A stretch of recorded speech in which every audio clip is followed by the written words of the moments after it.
جب وہ بادشاہی حاصل کر کے پھر آیا تو ایسا ہوا کہ ان نوکروں کو بلا بھیجا جن کو روپیہ دیا تھا، تاکہ معلوم کرے کہ انہوں نے لین دین سے کیا کیا کمایا۔ پہلے نے حاضر ہو کر کہا، اے خداوند، تیری اشرفی سے 10 اشرفیاں پیدا ہوئی۔ اس نے اس سے کہا، اے اچھے نوکر، شاباش، اس لیے کہ تو نہایت تھوڑے میں دیانتدار نکلا، اب تو 10 شہروں پر اختیار رکھ۔ دوسرے نے آ کر کہا، اے خداوند، تیری اشرفی سے 5 اشرفیاں پیدا ہوئیں۔ اس نے اس سے بھی کہا کہ تو بھی 5 شہروں کا حاکم ہو۔ تیسرے نے کہا، اے خداوند، تیری اشرفی یہ ہے جس کو میں نے رومال میں باندھ رکھا، کیونکہ میں تجھ سے ڈرتا تھا، اس لیے کہ تو سخت آدمی ہے، جو تو نے نہیں رکھا اسے اٹھا لیتا ہے، اور جو تو نے نہیں بویا اسے کاٹتا ہے۔ اس نے اس سے کہا، اے شریر نوکر، میں تجھ کو تیرے ہی منہ سے ملزم ٹھہراتا ہوں۔ تو مجھے جانتا تھا کہ سخت آدمی ہوں، اور جو میں نے نہیں رکھا اسے اٹھا لیتا، اور جو نہیں بویا اسے کاٹتا ہوں۔ پھر تو نے میرا روپیہ ساہوکار کے ہاں کیوں نہ رکھ دیا کہ میں آ کر اسے سود سمیت لے لیتا؟ اور اس نے ان سے کہا، جو پاس کھڑے تھے، کہ وہ اشرفی اس سے لے لو اور 10 اشرفی والے کو دے دو۔ انہوں نے اس سے کہا، اے خداوند، اس کے پاس 10 اشرفیاں تو ہیں۔ میں تم سے کہتا ہوں کہ جس کے پاس ہے اس کو دیا جائے گا، اور جس کے پاس نہیں اس سے وہ بھی لے لیا جائے گا جو اس کے پاس ہے۔ مگر میرے ان دشمنوں کو جنہوں نے نہ چاہا تھا کہ میں ان پر بادشاہی کروں، یہاں لا کر میرے سامنے قتل کرو۔ یہ باتیں کہہ کر وہ یروشلم کی طرف ان کے آگے آگے چلا۔ یہ ہمارے خداوند یسوع مسیح کی انجیل ہے۔ اے مسیح، تیری تمجید ہو، آمین۔ جب یہ ساری باتیں ہو رہی تھیں اور وہ مکالمہ ہو رہا تھا خداوند یسوع مسیح اور زکئی کے درمیان، تو شاید وہاں پر کچھ اور لوگ بھی کھڑے تھے۔ اور پھر لکھا ہے کہ جب وہ ان باتوں کو سن رہے تھے تو اس نے ایک تمثیل بھی کہی۔ اب خداوند یسوع مسیح نے بہت ساری تماثیل کہی، اور مقدس لوکا کے انجیلی بیان میں ہمیں سب سے زیادہ تماثیل ملتی ہیں، لیکن یہ تمثیل جو آج ہم نے پڑھی ہے، یہ باقی تمام تماثیل سے ایک نسبت سے فرق ہے۔ باقی تمام تماثیل جو تھیں وہ کہانیاں تھیں۔ خداوند یسوع مسیح خدا کی بادشاہی کے بارے میں کوئی نہ کوئی ایک نکتہ سمجھانے کے لیے وہ کہانیاں بیان کرتے رہے، لیکن یہ وہ واحد تمثیل ہے جو ایک تاریخی حقیقت پر مبنی تھی۔ ایک تاریخی واقعہ ہوا جس کو خداوند یسوع مسیح نے اس تمثیل کی بنیاد بنایا، اور وہاں جو لوگ کھڑے تھے ان کی سمجھ میں یقیناً آ گیا ہوگا کہ خداوند یسوع مسیح کس شخصیت کے بارے میں اور کس واقعے کے بارے میں ذکر کر رہے ہیں۔ تو واقعہ کچھ یوں ہے کہ جب ہیرودیس اعظم نے وفات پائی تقریباً 4 قبل از مسیح میں، تو اس نے اپنی سلطنت کو 3 حصوں میں تقسیم کر کے اپنے 3 بیٹوں کے حوالے کر دیا۔ ان میں سے ایک ہیرودیس انتپاس تھا جس کو گلیل کا علاقہ دیا گیا، ایک ہیرودیس فلپس تھا جس کو گلیل کے پار کا علاقہ دیا گیا، اور ایک ہیرودیس ارکلاؤس تھا جس کو یہودیہ کا علاقہ دیا گیا۔ اب ہم سب کو یہ معلوم ہے کہ اس وقت سلطنت رومی تھی، تسلط رومی تھا، اور ہر بادشاہ کو جو کسی خاص علاقے میں مقرر کیا جاتا تھا، روم جا کر کیسر کے ہاتھوں سے وہ پروانہ لینا پڑتا تھا جو اس کو بادشاہی عطا کرتا تھا۔ تو جب ہیرودیس اعظم نے اپنی سلطنت کو اپنے 3 بیٹوں میں تقسیم کر دیا، تو ان تینوں کو فردن فردن روم کا سفر کرنا پڑا تاکہ وہاں جا کر وہ اپنی بادشاہی لے سکے۔ ہیرودیس ارکلاؤس آرکیلیس ہیرڈ بھی روم گیا، لیکن اس کی رعایا اس کو بہت زیادہ پسند نہیں کرتی تھی۔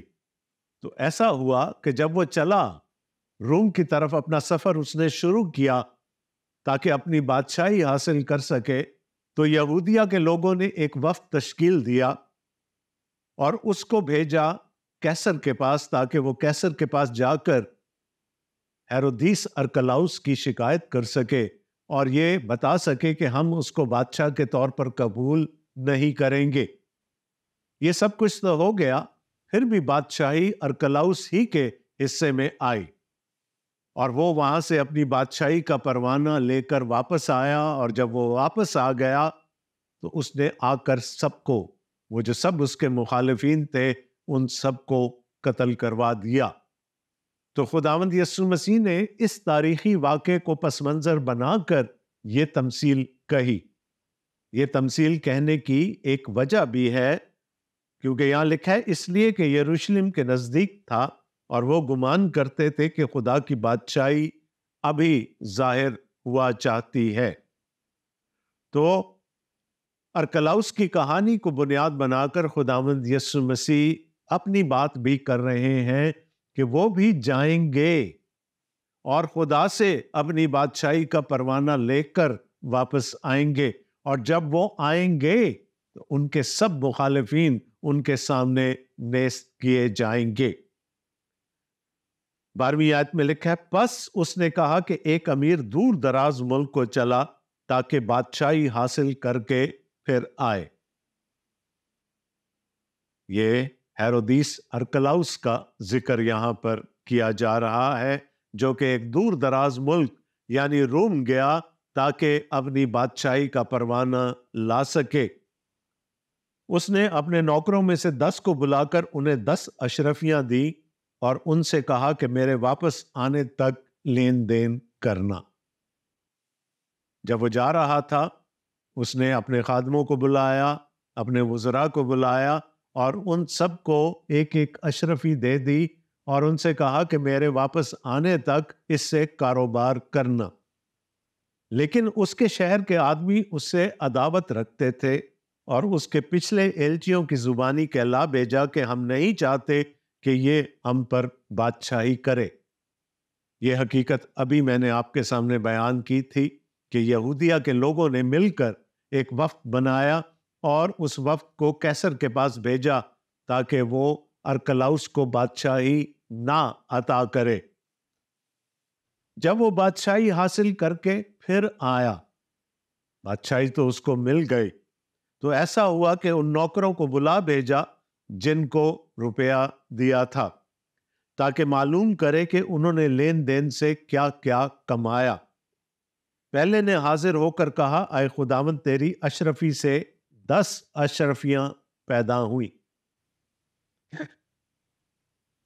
اب یہاں پر ہم دیکھتے ہیں کہ اشرفیاں 10 نوکروں کو دی گئی تھی، لیکن پوچھ گچھ 3 سے ہوئی، تو غالباً گمان یہ ہے کہ باقی 3 بھی انہی میں سے کسی نہ کسی ایک کیٹیگری میں ہوں گے، یعنی کچھ ایسے ہوں گے جنہوں نے زیادہ کمائی، کچھ ایسے ہوں گے جنہوں نے کم اشرفیاں کمائیں، اور کچھ ایسے بھی ہوں گے جنہوں نے اس تیسرے نوکر کی طرح اس کو باندھ کر رومال میں لپیٹ کر رکھ دیا۔ تو جب پہلے سے پوچھا گیا کہ تو نے کیا کیا کمایا، تو اس نے حاضر ہو کر کہا، اے خداوند تیری اشرفی سے 10 اشرفیاں پیدا ہوئیں۔ اب دیکھیں یہاں پر بھی بڑی ڈپلومیٹک زبان استعمال کی جا رہی ہے۔ وہ یہ نہیں کہہ رہا کہ میں نے کمایا، وہ کہہ رہا ہے تیری اشرفی کا کمال تھا کہ اس سے میں 10 اشرفیاں کما سکا۔ اب ایسے نوکر کو ظاہر ہے شاباشی ملنی تھی۔ اس نے اس سے کہا، اے اچھے نوکر شاباش، اس لیے کہ تو نہایت تھوڑے میں دیانتدار نکلا، اب تو 10 شہروں پر اختیار رکھ۔ ظاہر ہے اب یہ نیا نیا بادشاہی حاصل کر کے آیا ہے، اس کو وزیروں کی، مشیروں کی، گورنرز کی، ان لوگوں کی جو کہ شہروں پر اختیار رکھ سکتے تھے، شہروں کو کنٹرول کر سکتے تھے، ضرورت تھی۔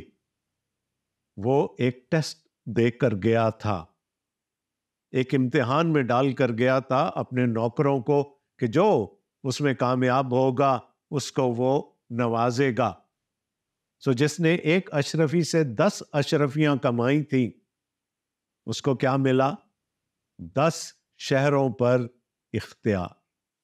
اس کا رتبہ بلند کر دیا گیا، اس کو زیادہ اختیار دے دیا گیا. دوسرے نے آ کر کہا اے خداوند تیری اشرفی سے 5 اشرفیاں پیدا ہوئیں. ظاہر ہے کہ یہ دوسرا خادم اس پہلے خادم جتنا زیرک نہیں ہوگا. اس کو کاروبار کی شاید اتنی سمجھ نہیں تھی جتنی پہلے کو تھی. اس نے 10 گنا منافع کمایا تھا، لیکن یہ بھی چپکا بیٹھا نہیں رہا. اس نے بھی کم از کم 5 گنا منافع کما لیا. اس نے کہا تیری اشرفی سے 5 اشرفیاں پیدا ہوئی. اس نے اس سے بھی کہا کہ تو بھی 5 شہروں کا حاکم ہو. اب ایک نے 10 کمائی، ایک نے 5 کمائی. غالب امکان یہ ہے کہ وہ جو باقی 7 تھے انہوں نے بھی کچھ نہ کچھ ضرور کمایا ہوگا. بادشاہ یہ دیکھنا چاہتا تھا کہ وہ اختیار کس کے سپرد کر سکتا ہے، تو دوسرے کو بھی 5 شہر مل گئے مینج کرنے کے لیے. تیسرے نے کہا اے خداوند تیری اشرفی یہ ہے جس کو میں نے رومال میں باندھ کر رکھا. اس نے کیا کیا؟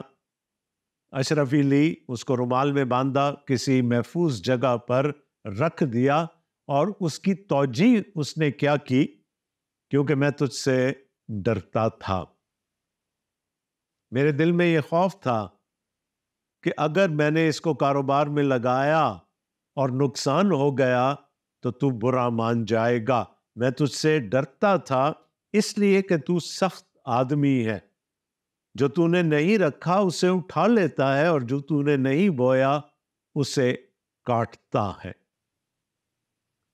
وہ جانتا ہے اپنے مالک کو، وہ جانتا ہے کہ وہ آ کر حساب لے گا، لیکن خوف کی وجہ سے اس نے اس ایک اشرفی کو انویسٹ نہیں کیا، اس کو کاروبار میں نہیں لگایا. اس کو یہ خوف تھا کہ یہ ایک اشرفی بھی جاتی نہ رہے. اب مالک کا ریئیکشن کیا ہو سکتا؟ اس نے اس سے کہا اے شریر نوکر میں تجھ کو تیرے ہی منہ سے ملزم ٹھہراتا ہوں. تو خود مانتا ہے کہ میں سخت آدمی ہوں، اور میں وہاں سے اٹھاتا ہوں جہاں میں نے نہیں رکھا، اور وہاں سے کاٹتا ہوں جہاں میں نے نہیں بویا. یہ تو نے ابھی ابھی انکار کیا ہے. تو مجھے جانتا تھا کہ سخت آدمی ہوں، اور جو میں نے نہیں رکھا اسے اٹھا لیتا، اور جو نہیں بویا اسے کاٹتا.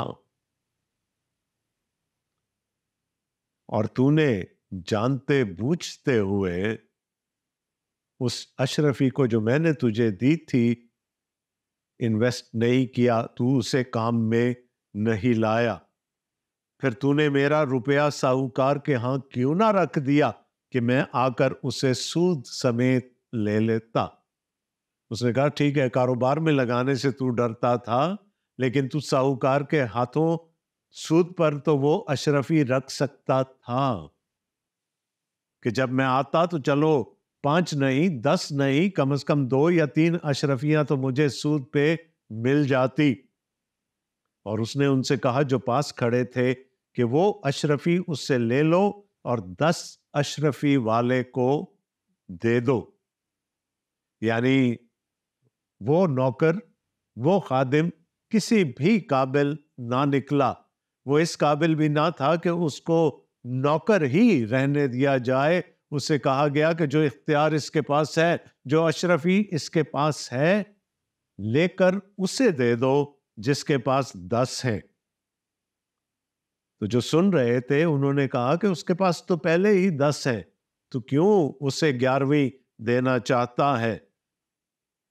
میں تم سے کہتا ہوں کہ جس کے پاس ہے اس کو دیا جائے گا، اور جس کے پاس نہیں اس سے وہ بھی لے لیا جائے گا جو اس کے پاس ہے.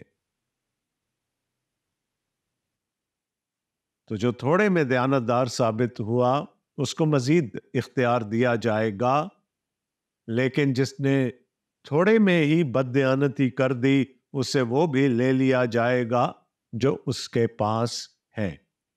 اب دیکھیں یہ تو ہمارا روز کا مقولہ ہے نا، ہم کہتے ہیں اگر آپ نے کوئی کام کروانا ہے تو سب سے مصروف آدمی دیکھیں اور اس کے حوالے کر دے اور جان لیں کہ وہ کام ہو جائے گا۔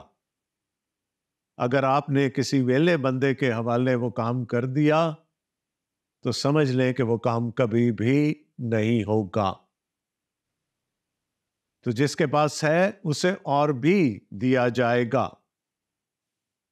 ہم سب کہیں نہ کہیں نوکری کرتے ہیں، ہمیں معلوم ہے کہ جب کوئی نیا پروجیکٹ آتا ہے تو اسی شخص کو دیا جاتا ہے جس کا ٹریک ریکارڈ اچھا ہو، جس نے پچھلے پروجیکٹس میں کام کر کے دکھایا ہو، ان سے کچھ کما کر دکھایا گیا ہو۔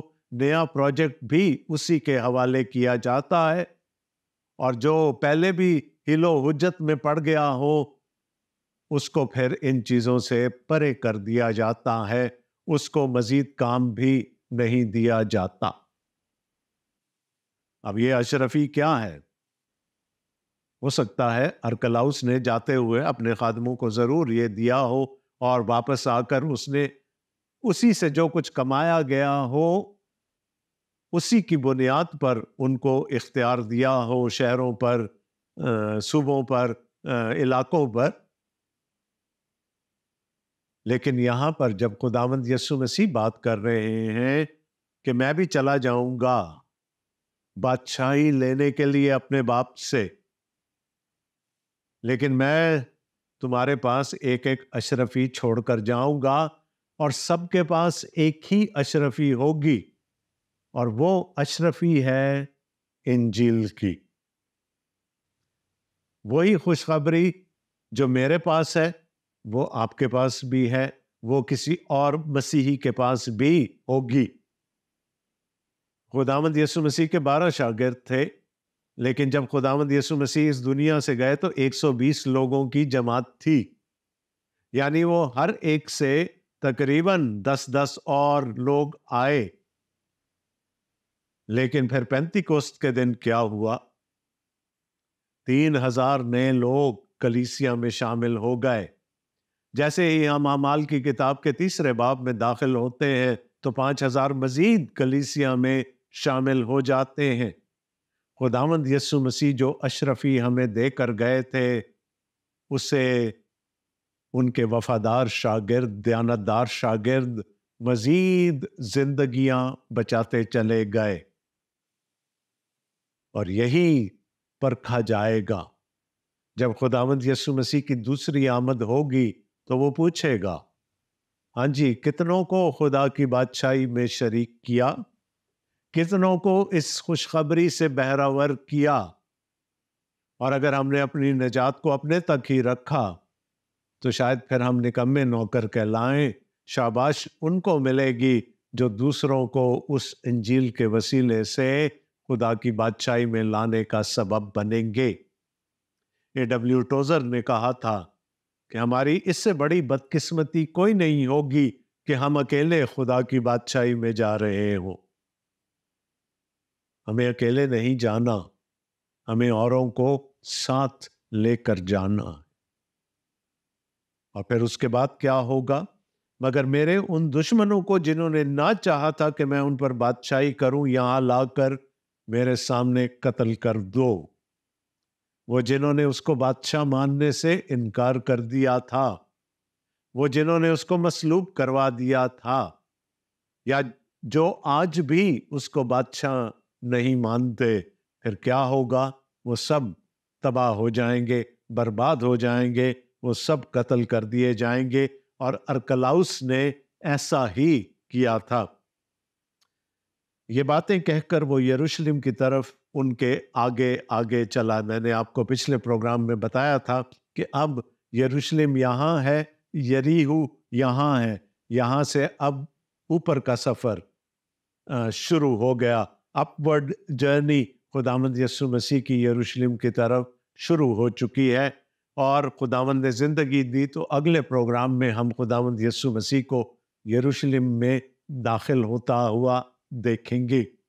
لیکن اس سے پہلے یہ یاد رکھیے گا کہ ہمیں ایک ذمہ داری دی گئی ہے۔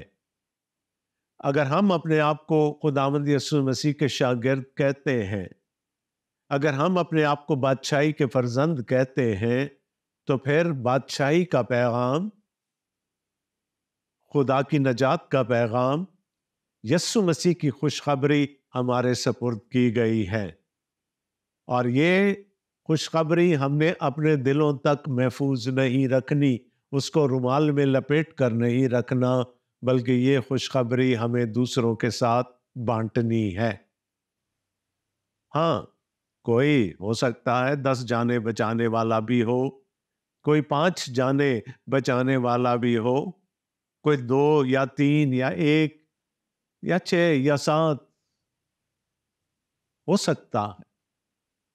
سکتا ہے کہ نتیجہ ہر ایک کا دوسرے سے مختلف ہو، لیکن خداوند یسوع مسیح اپنی دوسری آمد پر ہماری زندگیوں میں یہی پھل دیکھنا چاہیں گے کہ کیا اس خوشخبری کے پیغام کو ہم نے اپنی زندگی تک محدود رکھا یا اس میں دوسروں کو بھی شریک کیا۔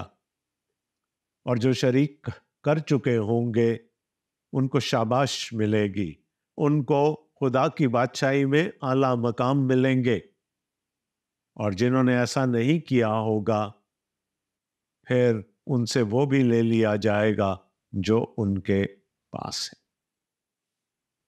تو دوستو، فیصلہ ہمارا اپنا ہے، خوشخبری ہم سب کے پاس ہے، وہ اشرفی ہم سب کے پاس ہے۔ پالوس رسول لکھتے ہیں دوسرے کرنتھیوں میں کہ خدا نے وہ خزانہ مٹی کے ٹوٹے ہوئے برتنوں میں چھپا کر رکھا ہے، وہ خزانہ میرے پاس بھی ہے، آپ کے پاس بھی ہے۔ کیا وہ خزانہ ویسے کا ویسا دھرا رہ جائے گا یا اس پر ہم کوئی منافع کمائیں گے؟ میری اور آپ کی پوچھ گچھ اسی بات پر ہوگی۔